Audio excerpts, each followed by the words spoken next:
Hey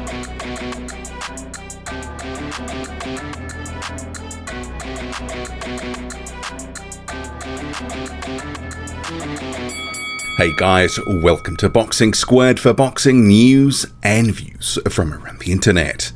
While information about Deontay Wilder's camp and his sparring partners has largely been kept under wraps until recently, not so for Tyson Fury, a completely open book. So he sparred a myriad of fighters in recent months. So what we'll do, because obviously there's been a couple of camps, the camp for October the 9th after this postponement, which was for the trilogy fight originally scheduled for July, and then we'll get to some of the guys he was previously working with. Fury has now arrived in the United States to complete his final preparations, but in more recent days he has been sparring the likes of Jonnie Fisher. You can see here on screen. Fisher, a 3-0 pro who is signed with Matchroom. He is young and strong, pretty raw, but these will be good, tough rounds for Tyson Fury. And another guy that he's been working with, also a prospect, George Fox, who was with Frank Warren. Fox and Fury known to each other quite well, actually, because Fox was part of the camp for the rematch with Deontay Wilder. So he was part of that sparring camp, as too was Jordan Thompson, a 10-0 cruiserweight, part of that rematch camp.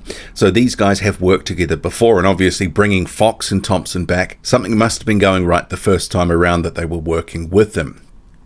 Ahead of this more recent camp, Fury was in the United States training in Las Vegas. He was doing a little bit of work in Miami as well, but in different gyms as well. You can see here on screen. So here's a video here. Fury, you got Dychko, you've got Colton Warner, and also a Russian prospect who we'll get to. He's just out of shot here. Anyway, so Colton Warner. He is a former hockey player. You can see here pictured with Fury. Just the one amateur fight about 5 years ago, but in the gym with Tyson Fury. He looks in shape. He's a big lump like some of these other guys here. And you can see here, this is Ivan Dychko. You've also got Colton Warner and then Andrey Mangushev, we'll come to in a moment, with Fury. So Colton Warner, an opportunity probably through where he's been training, actually. I don't know the specifics about how he came to train with Fury, but it is what it is. But we know Ivan Dychko, see here on screen. So he is a 6'9" Kazakh heavyweight, unbeaten prospect, two-time Olympic bronze medalist. So he was working with Fury for a couple of months there in Las Vegas, and you can see here him working on the bag. And as I mentioned, a young Russian prospect, Andrey Mangushev, 23 years old, who has been working with Tyson Fury. Here's a little clip that he posted to his social media. So he is currently unbeaten, a 5-0 prospect, 6'7", 6'6.5", something there or thereabouts. Can't really take too much of the sparring from it, because obviously there's not really much to show and they're not really doing too much. But in terms of, and there's his box rec, by the way, but there's been a number of other guys, and I think this is probably the same for like Colton Warner. Another guy who had got a little bit of work in with Tyson Fury, Ahmed Elbiali. So he's an Egyptian light heavyweight. I think some of these guys who've just been in different gyms, you can see the Warriors boxing gym, they've just been there, they've been working with Tyson Fury and just, been in and around the camp courtesy of that. But a guy that Fury has been working with, and they have a relationship going back a few years, and you can see here, Jorge Capetillo. So he, if you don't recall, was the cut man that was able to sort of stem that cut in that fight with Otto Wallin. So he got a lot of credit from Tyson Fury, and a friendship sort of blossomed out of that, and he gave him a bonus for that. But Fury had been working on the pads and different bits and pieces for that first camp before the postponement, quite a bit with Jorge Capetillo, out on runs and other bits and pieces. And as a result, you can see here with Sugar Hill in the background, Capetillo with Sugar Hill, so he's been involved in and around the camp, so probably the corner man for the night, but a close confidant of Fury now, so not a sparring partner as such, but an integral part. And here we have a photo from Jeremiah Milton. So he's a top rank signed prospect. So this is him here in the back. You also don't need any introduction for Michael Hunter, so this was part of that first camp. Just some sparring that these guys had been involved in. On the right here, Jonnie Rice, so we'll get to that, but Michael Hunter, as we know, a very good heavyweight, a top 10 rated heavyweight. He's currently been fighting on Triller. Him and Fury actually fought in the amateurs, and Hunter's a bit cut up about that because he does think that he won that fight.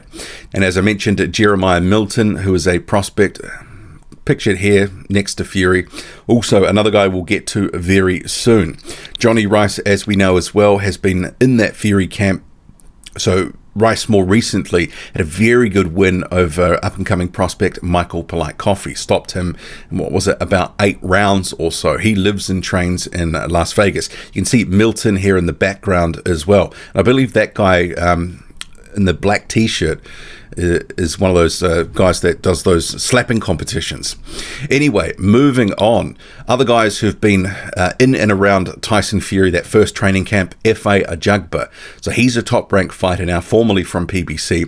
But Ajagba is fighting on the undercard, so he'll be fighting Frank Sanchez. And another guy that had been working with Fury too, Jared Anderson.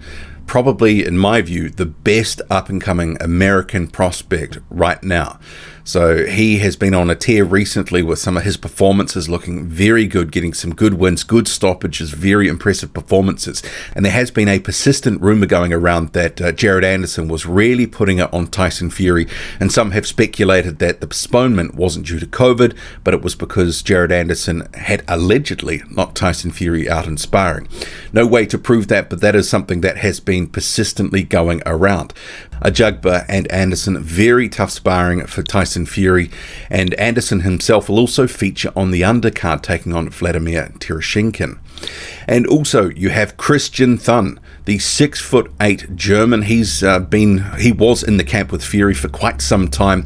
Fury here, you can see in this photo, actually he's standing on that step ladder leading to the ring. There have been a few photos where Christian Thun was actually looking a little taller than the allegedly taller Tyson Fury. But Tyson Fury in the camp, because Thun at the time was preparing for a fight. Fury has obviously been helping Thun work on his trash talk, calling out at that point Christian Thun, Lucas Brown, calling him the Brisbane Plumber. And rounding out this video, you also have a longtime friend of Tyson Fury, Joseph Parker. So Parker is now training with Fury's cousin, Andy Lee, and he's been in a number of different training camps over the years, since they became friends about 4 or 5 years ago during and after the Huey Fury fight in the United Kingdom. But Joseph Parker not rejoining Fury in Las Vegas as he prepares in the final weeks of his camp. What do you make of it all? A lot of names, a lot of fighters, a lot of different skill sets. So, yeah, Tyson Fury has seen some different looks. A couple of guys who've really got a decent bit of power too. Drop a comment, loud and often. Hit like, hit subscribe. Follow me on Twitter, boxing_squared. I'm out.